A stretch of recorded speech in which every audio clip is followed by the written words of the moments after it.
So, hello everyone. Kumusta po tayong lahat mga kabayan? Hello, hello. So, ginawa ko lang po ang vlog na ito although marami na akong ganap sa garden guys. So, first time ko siyang ginawa or gagawin yung pagbablog nito since yung pinakamatagal nating vlog ay before Christmas. So, may mga ganap tayo na hindi maiiwasan.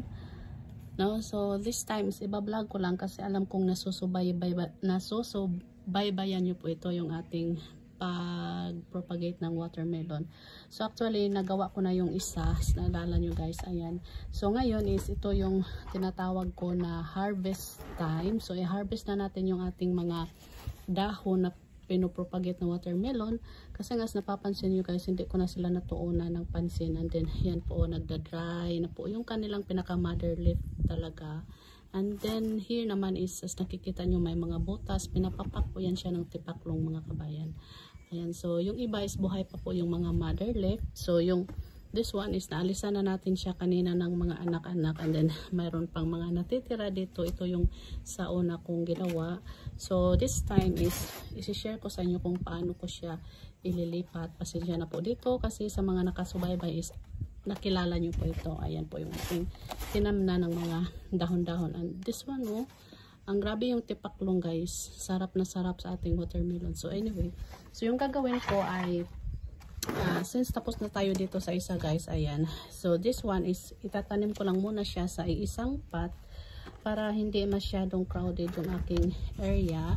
So i-ano natin guys, although dry siya kasi nga dito siya sa likuran nakalagay, and then bihira ko na lang talaga silang mapagtuunan ng pansin, and then hopefully hindi ko makalimutan mamaya yung ating front yard is mapasilip ko sa inyo kung ano na ang ganap doon. So ayan, alisin natin siya guys. Mabilis lang naman siyang alisin kagaya doon sa isa kasi nga dry po yung kanyang patmix. Ayan. Ayan, so naalis na natin mga kabayan. And then there, pakita natin yung ating na-harvest, diba? Para tayo nag-harvest guys. So ganyan po yung ating isang tingnan nyo guys, yung dinaanan ng tipaklong. Ito na po yung mga bagong dahon. So here sa likuran, yan po yung ating pinaka mother leaf na half lang po siya mga kabayan, like this one, kasi nga nakikita nyo kung paano ko siya tinatanim dito. Ayan, so yung mga half. So alisin natin yan siya guys, ganyan. So hindi ko alam kung sa isang dahon, hindi ko kasi nabilang kanina o ilang yung sanga ng isang dahon. So this time is try natin. So ito yung unang dahon guys. Ayan, yung nakikita nyo malaki dyan sa gitna. Ayan. So yan po yung ating mother leaf.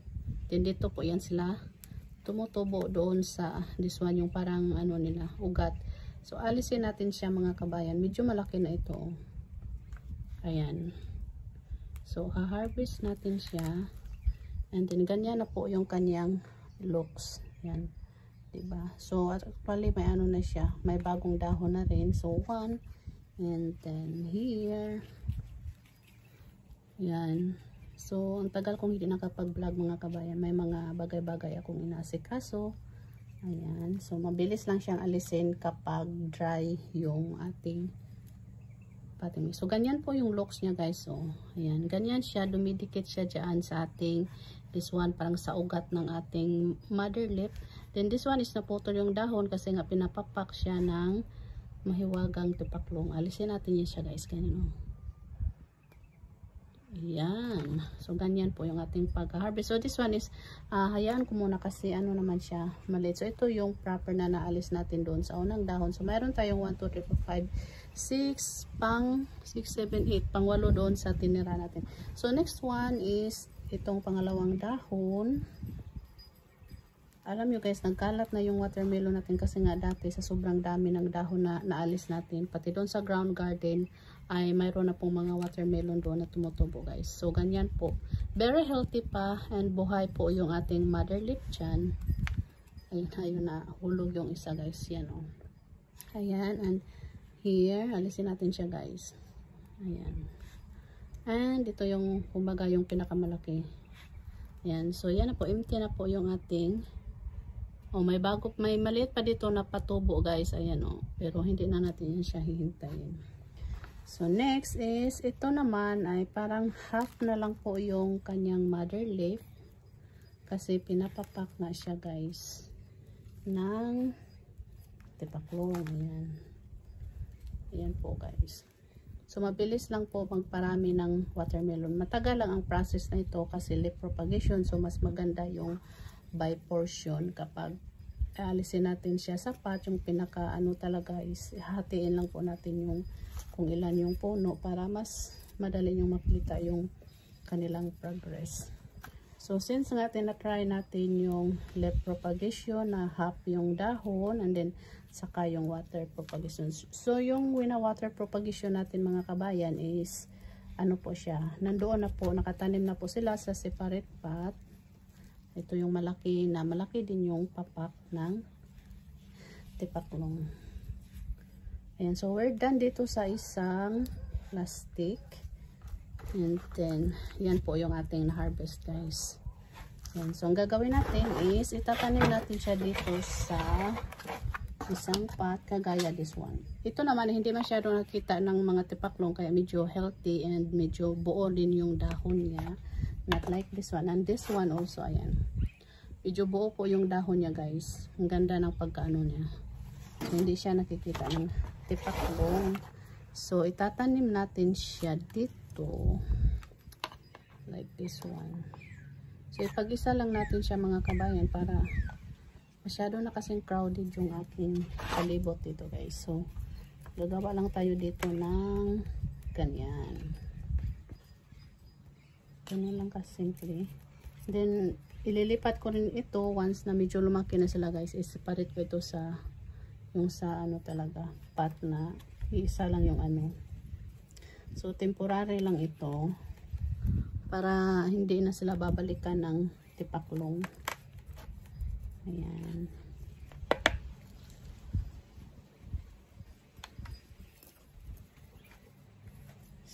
So, yung iba natin mga succulents mga kabayan is nandito na po sa aking area dito sa ating may water tank. And then, yung ating doon naman sa front ay medyo ano na, wala na sila doon guys.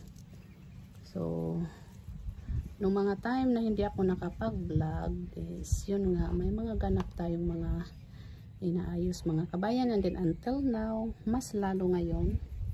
Yan. So, hindi ako makapag-ano ng time talaga, but this one is talagang kumbaga inaano ko lang, kinukuha ko lang yung time niya para maipakita ko sa inyo, lalo na doon sa mga nakasubaybay talaga nung paggawa natin ng watermelon propagation guys. So ganyan. Ayan. And marami na naman tayong matapon nito kasi hindi ko sila matanim lahat guys. Sobrang dami. Then alam nyo naman na yung mga pot ko dito na mga malalaki is pinapatungan ko rin sila ng mga dahon ng watermelon. And then yun nga ngayon ay tumutubo na sila mga kabayan. Lumalaki sila.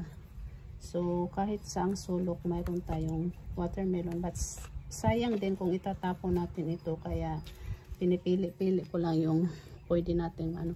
Kahit ito ay meron siyang butas dyan is okay lang kasi tutubo naman yan. At least healthy po yung kanyang pagtubo. And ayan, ang dami nating may tapon guys. So as long as may space pa tayo dito sa pot, so itatry natin na matusok lang kahit ganito guys. Kasi mayroon naman siyang roots. And then, yung pinagpapaka ng ano, watermelon is mawawala din yan. So, ayan po yung ating update. So, talagang pinipili ko yung sarili ko na i-vlog ito mga kabayan. Kasi, lalo na po doon sa mga sumusubaybay dito sa ating watermelon na propagation. So, meron pa tayo ditong mga maliliit-liit. So, mamaya is pipiliin ko yan. So, yan lang po yung aking sharing for today's vlog mga kabayan, which is pakita ko po sa inyo. And meron pa tayo ditong dalawa. So, mamaya is gagawin ko ito. Hanap ako ng pot na medyo ganito na malaki. So ito po yung dalawang pot. This one, yung white na pinagtam na natin. So nilipat at pinag-isa din natin dito sa ating pot. So yan lang po yung ating vlog for today. So kumusta everyone? So ipapakita ko sa inyo yung pinaka-mother talaga, yung nilipat natin yung ating watermelon. So ano na po siya guys, hindi ko na siya i-edit yung ating vlog na ito guys. Tuloy-tuloy na ito kasi wala na akong time na mag-edit. Paano ba to?